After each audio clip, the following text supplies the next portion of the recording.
Hey, this is Talani Person, and I hope all is well with you. I want to talk to you more about an idea.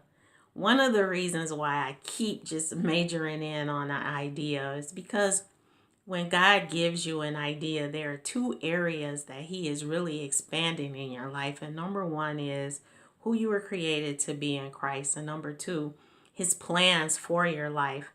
And what the idea does is it gives you that greater connection and expansion of your talent, your influence, your strengths, and allowing you to experience opportunities that only God can really create and create a divine appointment for you to experience.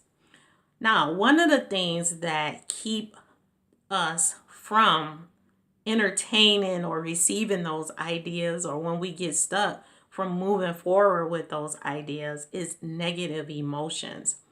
I don't want to focus too much on the negative emotions, but when you get an idea,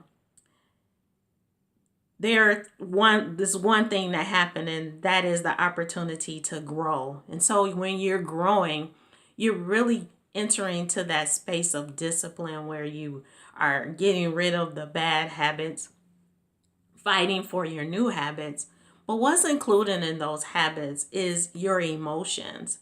At times when something may not happen the way that you want it to happen, those negative emotions kind of come in. Earlier today, I was typing something and I lost some of the information and completely forgot about what it was that I typed. Now, I had the opportunity in that moment to say, I don't feel like working today, or proclaim that today was going to be a bad day. And that really kind of stops the flow of really focusing in what I needed to get done on today. Or it can be as big as what a person say to you, and you immediately entertain it all day. You can't get nothing done.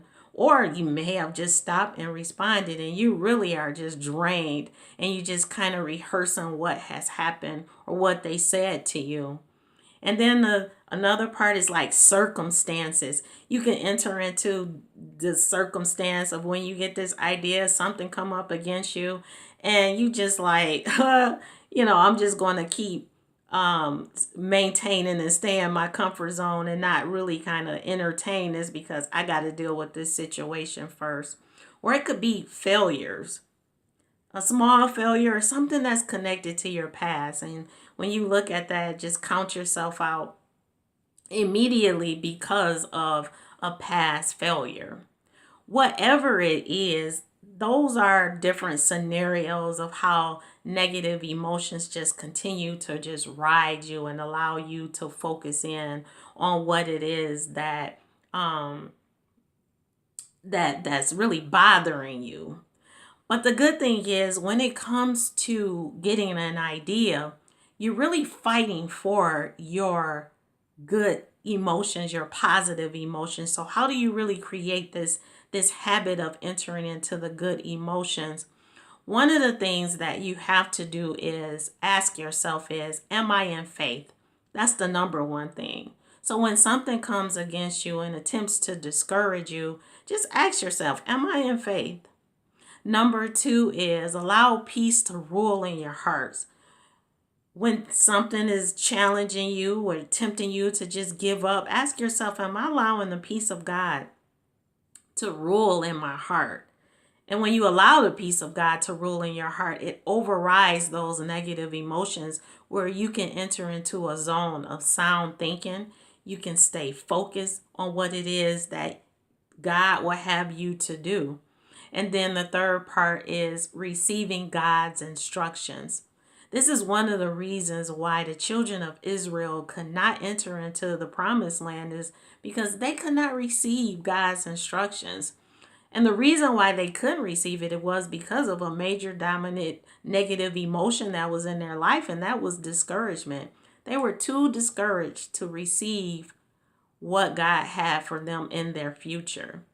And that's the same thing for you and I, is seeking God. Hebrews 11 says that God rewards those who diligently seek him. And it says that it's impossible to please God without faith, and he reward those who diligently seek him. And what are you really seeking God about? His instructions and his guidance. When he gives you that idea, it comes with your dependence on him, receiving his instructions and guidance. So I want to encourage you with those three things: to keep your faith, allow God's peace to rule in your heart, and receive his instructions when negative emotions attempt to dominate your day. So I encourage you to continue to own your truth and live your vision. Blessings.